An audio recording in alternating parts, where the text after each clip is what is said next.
Ayan na guys, nag-dry na siya, dinidehydrate. After dehydrate, guys, ito na.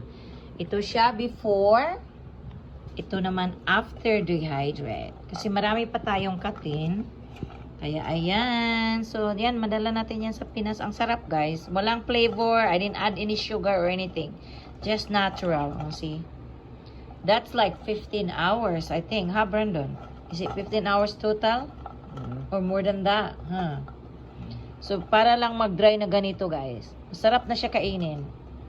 So, and then we're gonna put it in mason jar like this. We're just gonna put that and say, I wash my hand, guys. Okay.